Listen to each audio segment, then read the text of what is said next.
ഏറ്റവും കൂടുതൽ എല്ലാവരും ഉറ്റുനോക്കുന്നത് നാളെ എങ്ങനെ ട്രേഡ് എക്സിക്യൂട്ട് ചെയ്യുക എന്നുള്ളതാണ്. അതൊരു അബ്നോർമൽ എൻഡിങ് ക്ലൈമാക്സ് പോലെ എനിക്ക് ഫീൽ ചെയ്തു. ആ ഒരു ഇൻഡിവിജ്വലാണ് ഞാൻ എൻ്റെ ഹോൾഡിങ്സ് എല്ലാം ബുക്ക് ചെയ്തത്. ഒരു പോളിസി ഷിഫ്റ്റ് ഒന്നും നമ്മൾ പ്രതീക്ഷിക്കേണ്ട, പോളിസി കണ്ടിന്യൂ ചെയ്യുന്ന ഒരു ബഡ്ജറ്റ് തന്നെയായിട്ട് നമുക്ക് പ്രതീക്ഷിക്കാം. അതുകൊണ്ട് തന്നെ ഈ പറഞ്ഞ സ്റ്റോക്കുകൾ വളരെ ഇമ്പോർട്ടൻ്റ് ആണ്. എക്സ്പീരിയൻസ് ഉള്ളവർക്കൊക്കെ അത്യാവശ്യം നാളെ ട്രേഡ് കിട്ടും. നമ്മളെല്ലാ തവണയും സിൽവറിൻ്റെ പ്രൈസ് മുകളിലോട്ട് പോകുമ്പോൾ നമ്മൾ ഭയങ്കര ഹാപ്പി ആയിരുന്നു. പക്ഷെ ആദ്യമായിട്ടാണ് സിൽവറിൻ്റെ പ്രൈസ് താഴത്തോട്ട് പോയപ്പോൾ നമ്മൾ സന്തോഷിക്കുന്നത്. നമ്മുടെ സബ്സ്ക്രൈബേഴ്സ്, നമ്മുടെ കമ്മ്യൂണിറ്റിയുള്ള എല്ലാവരും ഭയങ്കര സന്തോഷം സിൽവറിൻ്റെ പ്രൈസ് താഴെ പോയപ്പോൾ. എന്താ റീസൺ? നമുക്ക് കൃത്യമായിട്ട് ടോപ്പിൽ എക്സിറ്റ് കിട്ടി എന്നുള്ളതാണ്. കറക്റ്റായിട്ട് സിൽവർ വീഴുന്ന അന്ന് രാവിലെ നമ്മൾ നമ്മുടെ പൊസിഷനൊക്കെ ബുക്ക് ചെയ്ത് വെച്ച് എനിക്കിവിടെ അതിൻ്റെ തലേദിവസം സൊല്ല് പറഞ്ഞു എല്ലാവരും ബുക്ക് ചെയ്തു. പക്ഷെ പിറ്റേ 5% കയറിയപ്പോൾ എല്ലാവർക്കും വിഷമമായി. സൊല്ല് ബുക്ക് ചെയ്യാൻ പറഞ്ഞു. ഇന്നലെ എല്ലാവർക്കും ഭയങ്കര ഹാപ്പിയായിരുന്നു. ഇന്നലെ എല്ലാവരും ഭയങ്കര ഹാപ്പിയായിരുന്നു. കാരണം ഒരു ക്ലൈമാക്സ് ഇപ്പോൾ കുറേ ആൾക്കാർ എനിക്ക് എൻ്റെ അടുത്ത് മെസ്സേജ് അയച്ചിട്ട് എന്തുകൊണ്ട് കൃത്യമായിട്ട് ആ സമയത്ത് ബുക്ക് ചെയ്യാൻ പറഞ്ഞപ്പോൾ ഞാൻ മാത്രമല്ല പല ആളുകളും ഹൈ ആയി ബുക്ക് ചെയ്ത് തുടങ്ങണം എന്നൊക്കെ പറയുന്നുണ്ടായിരുന്നെങ്കിലും ഞാൻ അത്ര സ്ട്രോങ് ആയിട്ട് പറയാനുള്ള റീസൺ ഒരു ക്ലൈമാക്സ് മൂവ് $100 പ്രൈസ് ക്രോസ് ചെയ്തതിന് ശേഷം സിംഗിൾ ഡേ ഒക്കെയാണ് 120, 118 വന്നത്. അപ്പോൾ അതൊരു അബ്നോർമൽ എൻഡിങ് ക്ലൈമാക്സ് പോലെ എനിക്ക് ഫീൽ ചെയ്തു. ആ ഒരു ഇൻഡിവിജ്വലാണ് ഞാൻ എൻ്റെ ഹോൾഡിങ്സ് എല്ലാം ബുക്ക് ചെയ്തത്. എൻ്റെ സിസ്റ്ററിൻ്റെ അക്കൗണ്ട് ഞാനവിടെ നോക്കിക്കൊണ്ടിരുന്നത്, അതിൻ്റെ അത് ഞാൻ ബുക്ക് ചെയ്തു. പപ്പയുടെ അക്കൗണ്ടിലുണ്ടായിരുന്നു, അത് ഞാൻ ബുക്ക് ചെയ്തു. ക്ലയൻസിൻ്റെ അടുത്തൊക്കെ റിപ്പീറ്റ്ലി ഞാൻ ഇന്നലെ ഫ്ലോറിലൊക്കെ ചെന്നിട്ട് രാവിലെ ഒരു കാരണവശാലും കറക്റ്റ് ചെയ്തെന്ന് പറഞ്ഞ് പുതിയ എൻട്രി പറ്റില്ല, എടുക്കരുത് എന്ന് പറഞ്ഞു. എല്ലാവരോടും ബുക്ക് ചെയ്യിപ്പിച്ചു. കമ്മ്യൂണിറ്റികളിൽ ഗ്രൂപ്പിലൊക്കെ മെസ്സേജുകൾ, ടെലിഗ്രാമിൽ ഉൾപ്പെടെ വോയിസ് മെസ്സേജസൊക്കെ ഇട്ടുണ്ടായിരുന്നു. അപ്പോൾ നമുക്കത് കൃത്യമായിട്ട് ഇൻഫോം ചെയ്യാൻ പറ്റി എന്നുള്ളത് ഈ ഒരു ഇൻഡ്യൂഷൻ്റെ പുറത്താണ്. മാത്രമല്ല എൻ്റെ ഫോറക്സ് അക്കൗണ്ടിൽ ഞാൻ ഫാൾ ചെയ്തപ്പോൾ സെല്ല് ചെയ്ത് ആ ഫാൾ ക്യാപ്ചർ ചെയ്യുകയും ചെയ്തു. നല്ലൊരു ഇൻസിഡൻ്റ് ആയിരുന്നു ആക്ച്വലി. ഓക്കെ, അപ്പോൾ സിൽവറിൻ്റെ കാര്യം ഏകദേശം തീരുമാനമായോ? ഇപ്പോഴും ആൾക്കാർ ചോദിക്കണ്ടേ ഇനി ആഡ് ചെയ്യട്ടെ എന്നുള്ളൊരു. ആക്ച്വലി സിൽവർ ഒരു 70 എന്നൊക്കെ പറയുന്നത് $70 ആണ് ഞാൻ ഉദ്ദേശിക്കുന്നത്. ഞാൻ കറൻസിയിലാണ് പറയുന്നത്, സിൽവർ ബീസിൻ്റെ വിലയല്ല. നിങ്ങൾ സിൽവറിൻ്റെ ചാർട്ട് നോക്കുമ്പോൾ നമ്മൾ ഡോളറിലാണല്ലോ ചാർട്ട് കാണാം. അപ്പോൾ ഒരു 70-75 എന്നൊക്കെ പറയുന്നത് അത്യാവശ്യം കുഴപ്പമില്ലാത്തൊരു വാല്യൂ ആണ്. പക്ഷേ സിൽവറിൻ്റെ ഒരു ടിപ്പിക്കൽ മൂവ്മെൻ്റ് എന്ന് പറയുന്നത് ഇങ്ങനൊരു വലിയ ഫാൾ വരുന്നു, നെക്സ്റ്റ് 2-3 ഡേയ്സ് ഒന്ന് പിടിച്ച് നിൽക്കുന്നു, നെക്സ്റ്റ് വീണ്ടും ഒരു ഫാൾ കൂടിയും വരാനുള്ള സാധ്യതയുണ്ട്. ഒരു പക്ഷേ താഴത്തോട്ട് ഒരു 60-65 പോയാൽ നമ്മൾ ഫിയർ അടിക്കേണ്ടതില്ല. പക്ഷേ 70 നല്ലൊരു ബൈ പ്രൈസ് തന്നെയാണ്. 70 മേടിച്ചിട്ട് സിൽവർ എത്തുമ്പോൾ നമുക്ക് വേണമെങ്കിൽ ബീസൊക്കെ ആഡ് ചെയ്ത് കഴിഞ്ഞാൽ ലോങ് ടൈമിലോട്ട് ഹോൾഡ് ചെയ്യാം. കണ്ടിന്യൂസ് റാലി ഉണ്ടാവാനുള്ള ചാൻസ് ഭയങ്കര കുറവായിരിക്കും. ചിലപ്പോൾ ഇപ്പോൾ വന്ന പോലെ ഒരു ഭയങ്കര അബ്നോർമൽ റാലി വരാൻ സാധ്യതയില്ല. ഒരു പക്ഷേ അടുത്ത 2 കൊല്ലത്തിനുള്ളിൽ 200-ലോട്ടോ 150K അബോവിലോട്ടൊക്കെ സിൽവർ പോകാനുള്ള എല്ലാ സാധ്യതയും. ഇപ്പോൾ ഈ പറഞ്ഞാൽ ഇപ്പം സിൽവർ, മെറ്റൽ, കോപ്പർ അല്ലെങ്കിൽ ഗോൾഡിൻ്റെ കാര്യമൊക്കെ നമ്മൾ പറയുമ്പോൾ ഉറങ്ങിക്കിടക്കുന്ന ഒന്നാണ് നമ്മുടെ ഇന്ത്യൻ സ്റ്റോക്ക് മാർക്കറ്റിലെ സ്റ്റോക്സ് എന്ന് പറയുന്നത്.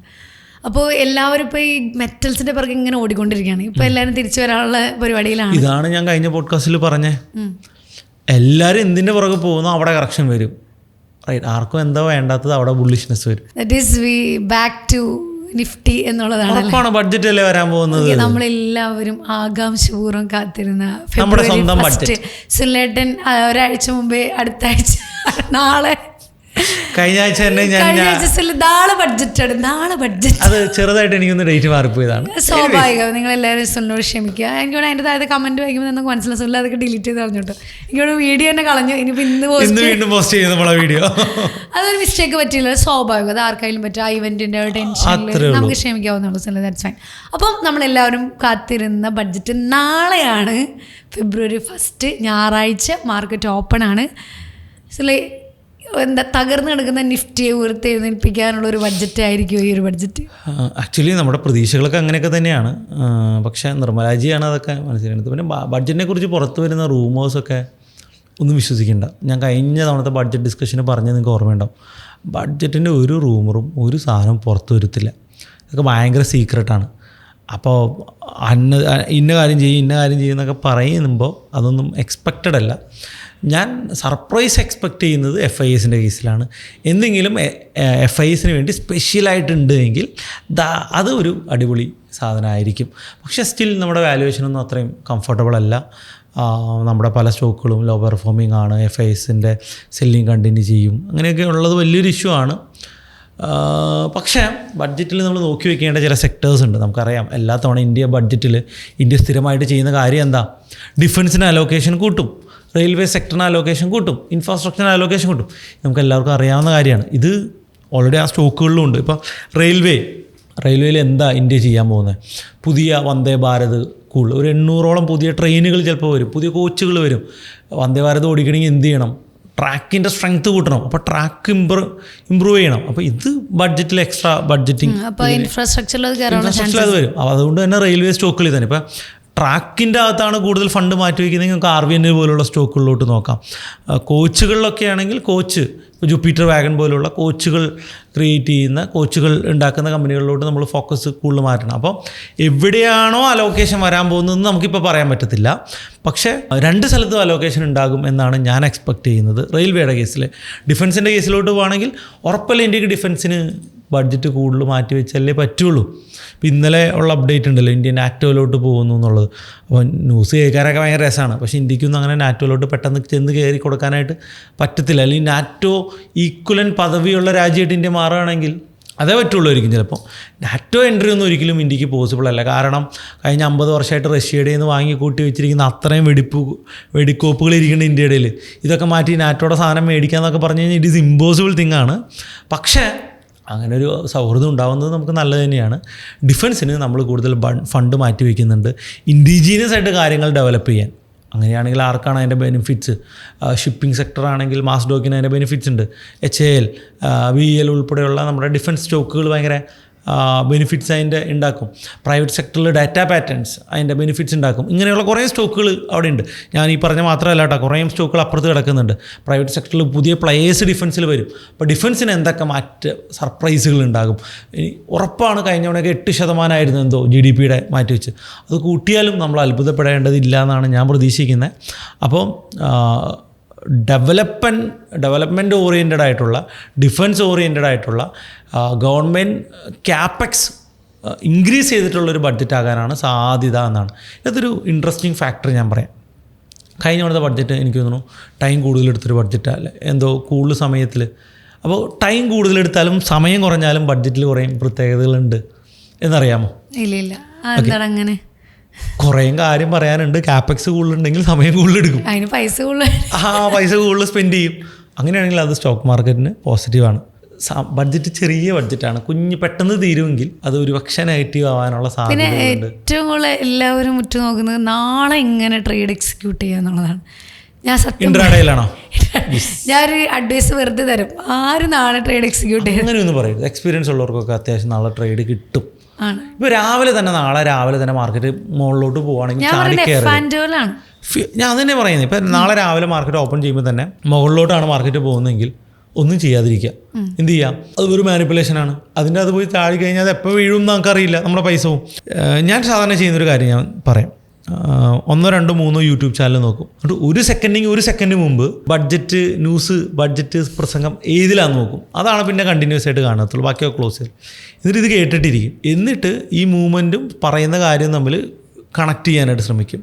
എന്നിട്ട് മാർക്കറ്റിന് അനുകൂലമായിട്ടുള്ളൊരു പ്രസ്താവന വരുമ്പോൾ ഒരു മൂവ്മെൻറ്റ് സ്റ്റാർട്ട് ചെയ്യുന്നുണ്ടെങ്കിൽ I will try to catch that movement. Stop loss വലുതായിരിക്കും കേട്ടോ, ഹൈ റിസ്ക്കിയാണ്.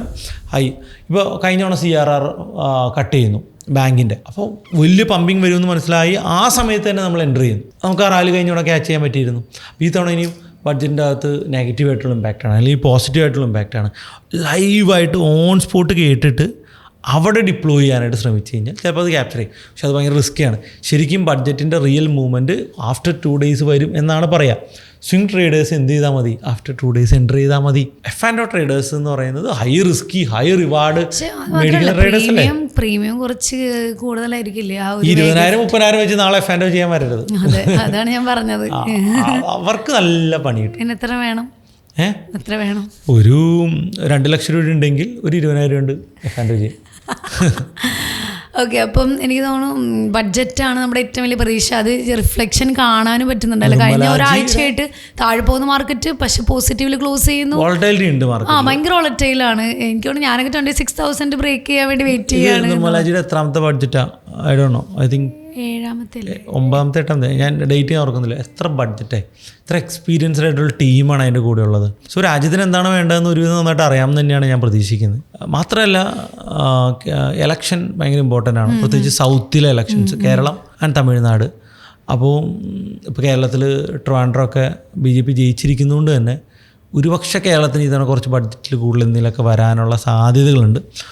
ഒബ്വിയസ്ലി കേരളത്തിൽ ഹൈസ്പീഡ് റെയിൽവേ വരാനുള്ള സാധ്യത, അതിൻ്റെ അപ്രൂവൽ കിട്ടിക്കഴിഞ്ഞാൽ അതും റെയിൽവേ സ്റ്റോക്കുകൾക്ക് നല്ലതാണ്. എനിക്കറിയില്ല ഇനിയിപ്പോൾ തള്ളു മാത്രമാണോ ഇനിയും പുകമറ മാത്രമാണോ സൃഷ്ടിക്കാൻ പോകുന്നതെന്ന്. ബഡ്ജറ്റ് വേണം നമുക്ക്. ഫോറിൻ ഇൻസ്റ്റിറ്റ്യൂഷൻസിൻ്റെ ക്യാപെക്സ് ഇത്രയും ഇന്ത്യയിൽ നിന്ന് തിരിച്ചു പോകുമ്പോൾ അത് ആരെങ്കിലും ഫില്ല് ചെയ്യണ്ടേ? അത് ഗവൺമെൻറ് ഫില്ല് ചെയ്താൽ മാത്രമാണ് രാജ്യത്തിൻ്റെ വളർച്ചയെ കണ്ടിന്യൂ ചെയ്യാൻ പറ്റുള്ളൂ. Growth story of India continue ചെയ്യണമെങ്കിൽ ഈ ബഡ്ജറ്റ് ഭയങ്കര ക്രൂഷ്യലാണെന്നാണ് ഞാൻ പ്രതീക്ഷിക്കുന്നത്. നമ്മളെല്ലാവരും പ്രതീക്ഷിക്കുന്നത് അത് തന്നെയാണ് അല്ലേ. അപ്പോൾ മെറ്റൽസിലുള്ള റാലി നിർത്തി നിഫ്റ്റിയിലേക്കാണ്, ഞാനൊക്കെ നിഫ്റ്റിയാണ് ഇങ്ങനെ ഒറ്റ നോക്കിക്കൊണ്ടിരിക്കുന്നത്. അപ്പോൾ ഈ പറഞ്ഞ പോലെ ഇൻഫ്രാസ്ട്രക്ചറും ഡിഫൻസും അതുപോലെ തന്നെ റെയിൽവേ സ്റ്റോക്സ് അല്ലേ, അതിലാണ് കൂടുതൽ കോൺസെൻട്രേറ്റ് ചെയ്യുന്നത്. വേറെ എന്തെങ്കിലും ആഡ് ഓൺ ചെയ്യാനുണ്ടോ? അതെ, ഇതിൻ്റെ അത് ഇപ്പം എന്താ പറയുക, സോളാറിലോട്ട് അല്ലെങ്കിൽ ആ രീതിയിലോട്ടുള്ള ഇൻവെസ്റ്റ്മെൻറ്റ്. എനർജി സെക്ടേഴ്സിലൊക്കെ ചെറിയൊരു നെഗറ്റിവിറ്റി ഉണ്ടല്ലോ. എനർജി സെക്ടറിൽ നെഗറ്റിവിറ്റി ഉണ്ട്. എനർജി ഭയങ്കര ഇമ്പോർട്ടൻ്റ് ആണ്. ഗ്രോത്ത് വളരുന്ന ഏതൊരു രാജ്യത്തിൻ്റെയും കൂടെ വളരേണ്ട സെക്ടറീസും എനർജി അല്ലേ. അപ്പോൾ ഒരു പക്ഷേ ഇപ്പോൾ 2022 ബഡ്ജറ്റിലുണ്ടായിരുന്ന മിനി പവർ സ്റ്റേഷൻസ് ഇതൊരു പക്ഷേ പൊടി തട്ടി വീണ്ടും വരാനായിട്ടുള്ള സാധ്യതയുണ്ട്. അങ്ങനെ വരന്നു കഴിഞ്ഞാൽ എൻ്റെ കാൽക്കുലേഷനിൽ സൈൻഡ് DLM സ്റ്റോക്കുകൾ ചിലപ്പോൾ ഒരു പക്ഷേ വീണ്ടും ഉയർത്തെഴുന്നേൽക്കാം. പിന്നെ അഗ്രികൾച്ചറിൽ കഴിഞ്ഞ തവണയൊക്കെ നമ്മൾ ഭയങ്കരമായിട്ട് അലോക്കേഷൻ ഉണ്ടായിരുന്നു. ഈ തവണ ചിലപ്പോൾ അത്രയും അലോക്കേഷൻസ് ചിലപ്പോൾ ഉണ്ടാവത്തില്ല. ഇതിന് അലോക്കേഷൻ ഏറ്റവും കൂടുതൽ വരാൻ സാധ്യത റെയിൽവേയിലോട്ടും ഡിഫൻസിലോട്ടും തന്നെയാണെന്നാണ് ഞാൻ പ്രതീക്ഷിക്കുന്നത്. പിന്നെ ഓൾറെഡി ക്യാപെക്സ് ഒരു എക്സ്ട്രാ 2 ലക്ഷം കോടി രൂപയെങ്കിലും ടാക്സിൻ്റെ അകത്ത് കഴിഞ്ഞ ദിവസം എനിക്ക് കിട്ടിയ ഒരു ഇൻഫർമേഷൻ അനുസരിച്ച് കഴിഞ്ഞ വർഷത്തെ ടോട്ടൽ ടാക്സ് കളക്ഷനിൽ ഐ തിങ്ക് 2 to 3 lakhs 3 ലക്ഷം കോടി രൂപയുടെ കുറവുണ്ട്. എന്തുകൊണ്ടാണ്? ഒന്ന് ഇൻകം ടാക്സ് കുറച്ചു, GST കുറച്ചു, ഇതുകൊണ്ട് ടാക്സ് കളക്ഷൻ ഭയങ്കരമായിട്ട് കുറഞ്ഞു പോയി. ഇപ്പോൾ കഴിഞ്ഞ വർഷമുള്ള ടാക്സ് കളക്ഷൻ വിചാരിച്ചതിനേക്കാൾ കുറവായതുകൊണ്ട് തന്നെ ഒരുപക്ഷേ ഈ തവണ ടാക്സിൻ്റെ അകത്ത് പുതിയ കുറവുകളൊന്നും ഉണ്ടാകാനുള്ള സാധ്യതകളില്ല. പുതിയ സെസ് വല്ലതും ഉണ്ടാകുമോ എന്നുള്ളതാണ് എനിക്കുള്ള ഒരു പേടി. അതിനുള്ള സാധ്യതകളും നമുക്ക് തള്ളിക്കളയാനൊന്നുമില്ല. പക്ഷേ ഒരു റൈറ്റ് ഡയറക്ഷൻ ആയിട്ടുള്ള ഒരു പോളിസി ഷിഫ്റ്റൊന്നും നമ്മൾ പ്രതീക്ഷിക്കേണ്ട, പോളിസി കണ്ടിന്യൂ ചെയ്യുന്ന ഒരു ബഡ്ജറ്റ് തന്നെയായിട്ട് നമുക്ക് പ്രതീക്ഷിക്കാം. അപ്പോൾ അതുകൊണ്ട് തന്നെ ഈ പറഞ്ഞ സ്റ്റോക്കുകൾ വളരെ ഇമ്പോർട്ടൻ്റ് ആണ്. പിന്നെ ബാങ്കിങ് സെക്ടറിന് ഭയങ്കര ഇമ്പോർട്ടൻ്റ്. PSU ബാങ്ക്സിന്റെ കാര്യം എങ്ങനെയാണ്? PSU ബാങ്ക്സ് ഓൾറെഡി ബുള്ളിഷ് ആണ്. മാർക്കറ്റ് ഇത്രയും നെഗറ്റിവിറ്റി ആയിട്ടും PSU സെക്ടർ അത്യാവശ്യം പിടിച്ചു. ഇതിൻ്റെ കാര്യം എന്താണെന്ന് വെച്ച് കഴിഞ്ഞാൽ കുഞ്ഞു PSU ബാങ്കുകളെ വലിയ PSU ബാങ്കുകളിലോട്ട് ലയിപ്പിക്കുക. 2 3 അല്ലെങ്കിൽ 4 PSU സ്റ്റോക്കുകൾ മാത്രം അല്ലെങ്കിൽ ബാങ്കുകൾ മാത്രം രാജ്യത്ത് മതി എന്നുള്ളൊരു തീരുമാനത്തിലോട്ടാണല്ലോ ഗവൺമെൻറ് പോകുന്നത്. അപ്പോൾ അങ്ങനെയാണെങ്കിൽ സ്റ്റേറ്റ് ബാങ്ക് ഓഫ് ഇന്ത്യയിലോട്ടും പഞ്ചാബ് നാഷണൽ ബാങ്കിലോട്ടൊക്കെ ഈ ചെറിയ കുഞ്ഞു ബാങ്കുകൾ ലയിക്കാനുള്ള സാധ്യതയുണ്ട്. ഇന്നത്തെ കാലത്ത് അതാണ് വേണ്ടത്. കുറേ കുഞ്ഞു ബാങ്കുകളല്ല വേണ്ടത്. വലിയ കാര്യങ്ങൾ ചെയ്യാൻ സാധിക്കുന്ന, വലിയ ലോണുകൾ കൊടുക്കാൻ സാധിക്കുന്ന ബിഗ് ബാങ്കുകളാണ് വേണ്ടത് ഒരു രാജ്യത്തിന്. ചൈനയ്ക്കൊക്കെ അതാണ് നമ്മൾ കണ്ടത്. അപ്പോൾ അതിന് ഇന്ത്യയും ആഗ്രഹിക്കുന്നത്. അതിനുവേണ്ടി ചെറിയ ബാങ്കുകളെ വലിയ ബാങ്കുകളിലോട്ട് ലയിപ്പിക്കാനുള്ള പരിപാടിയാണ് ചെയ്യുക. അങ്ങനെ ചെയ്യുമ്പോൾ 2-3 ഗുണമുണ്ട്. ഇപ്പോൾ ചെറിയ കുറേ ബാങ്കിൻ്റെ ബാഡ് ബുക്ക് ഉണ്ടാവും. ഇത് നല്ലൊരു ബാങ്കിൻ്റെ ബുക്കിലോട്ട് ആഡായി കഴിഞ്ഞാൽ ഒരുപക്ഷെ ഈ ബാങ്ക് മൊത്തത്തിൽ നന്നാവും. അപ്പോൾ ഓട്ടോമാറ്റിക്കലി 3 ബാങ്കിൻ്റെ വാല്യുവേഷൻ ജമ്പാവും. അപ്പോൾ ഓട്ടോമാറ്റിക്കലി അതുകൊണ്ടാണ് PSU സെക്ടറിൻ്റെ റിയൽ വാല്യുവേഷനിലോട്ട് അത് പോകുന്നത്. നമുക്കറിയാം PSU സെക്ടർ ഒരിക്കലും റിയൽ വാല്യുവേഷൻ കാണിക്കാറില്ല. HDFCയോ ICICIയോ കാണിക്കുന്ന P റേഷ്യോ പോലും, ഇപ്പോൾ HDFCയുടെ P ratios 18 state bank of ഇന്ത്യയുടെ P റേഷ്യോ 10-11 അല്ലേ. വൈ? PSU ബാങ്ക് ഗവൺമെൻറ് സെക്ടറിൽ അത്രയും വളർച്ച ഉണ്ടാവില്ല എന്നുള്ള തോന്നലാണ് ലെസ് P റേഷ്യോ കൊടുക്കുന്നത്. ഈ P റേഷ്യോ റീറേറ്റ് ചെയ്ത് 15 എത്തിയാൽ പോലും SBI ഇപ്പോൾ എവിടെ പോയി നിൽക്കും? റൈറ്റ്. അപ്പോൾ അതുകൊണ്ട് ഈ ഒരു വാല്യുവേഷൻ ഗ്രോത്ത് PSU സെക്ടറിന് കിട്ടുന്നുണ്ട്. ഗവൺമെൻറ് ഈ ഒരു മെർജിങ് പ്രോസസ്സ് ദ്രുതഗതിയിലാക്കി കഴിഞ്ഞാൽ അത് PSU സെക്ടറിൻ്റെ ട്രെൻഡ് കണ്ടിന്യൂ ചെയ്യിക്കും. മാത്രമല്ല ഗ്രോ ചെയ്യുന്ന രാജ്യത്ത് നല്ല ശക്തമായിട്ടുള്ള ബാങ്കുകൾ ഉണ്ടെങ്കിൽ മാത്രമേ രാജ്യത്തിൻ്റെ ഡെവലപ്മെൻറ്റിൽ ഹെൽപ്പ് ചെയ്യാൻ പറ്റുള്ളൂ. ഇപ്പോൾ GSTക്ക് ശേഷവും അല്ലെങ്കിൽ മറ്റ് പല കാരണങ്ങൾക്ക് ശേഷവും ഇന്ത്യയിലെ MSME സെക്ടർ കുറച്ച് വീക്കാണ്. ഈ MSME സെക്ടറിനെ നല്ല രീതിയിൽ സപ്പോർട്ട് ചെയ്യാനുള്ള എന്തെങ്കിലുമൊക്കെ കാര്യങ്ങൾ കൂടി ഈ ബഡ്ജറ്റിൽ ഉണ്ടെങ്കിൽ നല്ലതാണെന്നാണ് ഞാൻ പ്രതീക്ഷിക്കുന്നത്. അപ്പോൾ എന്തായാലും എല്ലാവരും കാത്തിരിക്കുന്ന ബഡ്ജറ്റ് നാളെ ഞായറാഴ്ച ആയിട്ട് പോലും രാവിലെ തൊട്ട് വൈകുന്നേരം വരെ മാർക്കറ്റ് ഓപ്പൺ ആണ്.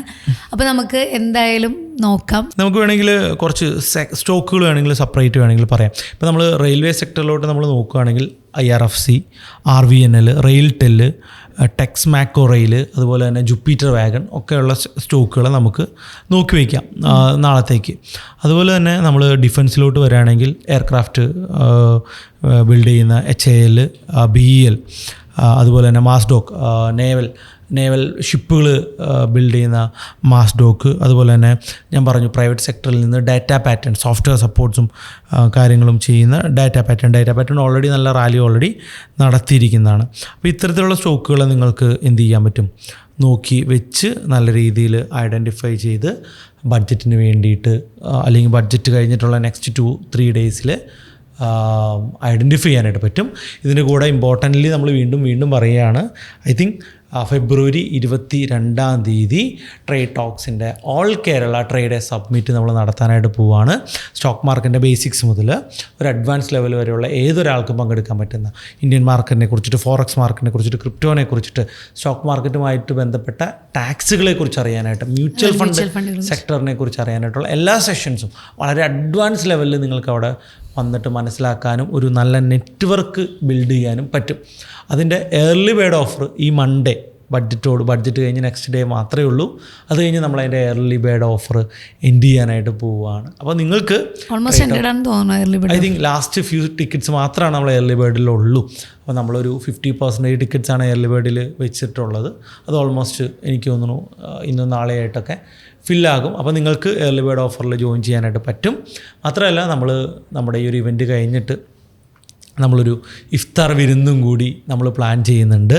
അപ്പോൾ അതും നിങ്ങൾക്ക് നമ്മുടെ കൂടെ പങ്കെടുക്കാൻ വരാതിരിക്കേണ്ട ആവശ്യമില്ല. നിങ്ങൾക്ക് എല്ലാ സൗകര്യവും നമ്മളോട് ഒരുക്കിയിട്ടുണ്ട്. തീർച്ചയായിട്ടും രാവിലെ പോരാ, എൻജോയ് ചെയ്യുക, നമ്മുടെ കൂടെ കാര്യങ്ങൾ പഠിക്കുക. അതെ, തീർച്ചയായും. ഞാൻ എപ്പോഴും പറയാറുണ്ട്, ഇപ്പം നമ്മൾ ഒരിക്കലും ഒരു എന്താ പറയുക പൈസ റിലേറ്റഡ് അല്ലെങ്കിൽ എങ്ങനെ നമ്മുടെ പൈസ ഗ്രോ ചെയ്യിപ്പിക്കാം, പൈസ എങ്ങനെ നമുക്ക് വേണ്ടി പണിയെടുക്കും, അങ്ങനെയുള്ള ഒരു ക്ലാസ് നമുക്ക് ഒരു സ്ഥലത്തും കിട്ടുന്നില്ല. അപ്പോൾ നിങ്ങളുടെ കുട്ടികളെ ആയിക്കോട്ടെ, പഠിക്കുന്ന കുട്ടികളായിക്കോട്ടെ, അല്ലെങ്കിൽ നിങ്ങൾക്ക് ചെയ്യാൻ പറ്റില്ലെങ്കിൽ നിങ്ങളുടെ ഭാര്യമാരെ, അല്ലെങ്കിൽ നിങ്ങളുടെ ട്രേഡറാണ്, നിങ്ങൾക്കൊരു +2 ഡിഗ്രിക്ക് പഠിക്കുന്ന മകനോ മകളോ ഉണ്ടെങ്കിൽ ഞാൻ പറയുന്ന ഇവൻറ്റിൽ അവരെ കൊണ്ടുവരണം. അതെ അതെ, അവർ ഫിനാൻസ് ഫീൽഡിലോട്ട് നിങ്ങൾ ബേസിക് എഡ്യൂക്കേഷൻ കൊടുക്കണ്ടേ, അത് നിങ്ങളുടെ ഉത്തരവാദിത്തമാണ്. ഞാൻ പറയുന്നത് നിങ്ങൾ വരുന്നുണ്ടെങ്കിൽ നിങ്ങളുടെ കുട്ടികളെ കൂടി കൊണ്ടുവരണം എന്നാണ്. നിങ്ങളുടെ ഐ തിങ്ക് ഫാമിലിയായിട്ട് പങ്കെടുക്കേണ്ട ഒരു ഇവൻ്റാണ് ഇത്. ആക്ച്വലി നിങ്ങൾ ഫാമിലിയായിട്ട് വന്ന് ഇതിനെക്കുറിച്ചൊക്കെ മനസ്സിലാക്കി പോകണം. വളരെ സിംപ്ലിഫൈ, ഭയങ്കര ചേഞ്ച് ഉണ്ടാവും മക്കൾക്ക് അല്ലേ? തീർച്ചയായിട്ടും, ഉറപ്പായിട്ടും. കാരണം ഇതൊരു ട്രേഡേഴ്സ് ഇവൻറ്റിനേക്കാൾ ഇമ്പോർട്ടൻറ്റ് ഇതൊരു ഇൻവെസ്റ്റേഴ്സിനും അല്ല. എല്ലാവരും വിചാരിക്കുന്നത് ട്രേഡ് ചെയ്യുന്നവർക്ക് മാത്രമാണ് ഇതുള്ളത്. എനിക്ക് തോന്നുന്നു നമ്മുടെ ടിക്കറ്റ്സിൽ പല ആളുകളും ഫാമിലിയായിട്ട് ടിക്കറ്റ് എടുത്ത് ഒത്തിരി, ഞാൻ ഒരു 10-20 ആളുകളെ അങ്ങനെ ഞാൻ കണ്ടിരുന്നു. തീർച്ചയായിട്ടും അങ്ങനെ വേണം നിങ്ങൾ വരാൻ. അത് ചിലപ്പോൾ ചില സെഗ്മെന്റ്സ് ചിലപ്പോൾ ട്രേഡിംഗ് റിലേറ്റഡ് ആയിരിക്കും, പക്ഷെ അത് മാത്രമല്ല എല്ലാം ബേസിക് നോളജ് ക്ലിയർ ആക്കുക. അതെ അതെ, നിങ്ങൾക്ക് ഒരുപാട് സംസാരിക്കുമ്പോൾ തന്നെ എന്താണ് അവർ ചെയ്യുന്നതെന്ന് കേൾക്കുമ്പോൾ തന്നെ നിങ്ങൾക്ക് അവർ ഓപ്പർച്യൂണിറ്റീസ് നിങ്ങൾക്ക് ഫൈൻഡ് ചെയ്യാൻ പറ്റും. പിന്നെ കുട്ടികൾക്കായാലും ഈ ഫീൽഡിൽ ഒരുപാട് ഓപ്പർച്യൂണിറ്റീസ് ഉണ്ട്. ലൈക്ക് എന്താ പറയുക, പല എക്സാംസ് എഴുതി കഴിഞ്ഞാൽ ജോലി കിട്ടുന്ന രീതിയിലുള്ള പല ഓപ്പർച്യൂണിറ്റീസ് ഉണ്ട്. പിന്നെ മ്യൂച്വൽ ഫണ്ട് ഡിസ്ട്രിബ്യൂട്ടർ ആവാൻ. അപ്പോൾ ഇതൊക്കെ ചെയ്യണമെങ്കിൽ നിങ്ങൾ എന്താ പറയുക, കുട്ടികൾക്ക് ഓപ്പർച്യൂണിറ്റീസ് നിങ്ങൾ ഫൈൻഡ് ചെയ്ത് കൊടുക്കണം. അതെ അതെ, അല്ലാതെ പഠിക്കണം ജോലി മേടിക്കണം എന്നല്ല പഠിപ്പിക്കേണ്ടത് എന്നുള്ളതാണ്. അപ്പോൾ തീർച്ചയായിട്ടും ഫെബ്രുവരി 22 കാണാം. അപ്പോൾ നാളെ ബഡ്ജറ്റ് കഴിഞ്ഞിട്ട് നമുക്കൊരു മീറ്റിംഗ് ഇരിക്കേണ്ടതല്ലേ? ഓക്കെ, അപ്പോൾ അടുത്തൊരു പോഡ്കാസ്റ്റ് ആയിട്ട് വീണ്ടും കാണുന്നവരേക്കും ഗുഡ് ബൈ.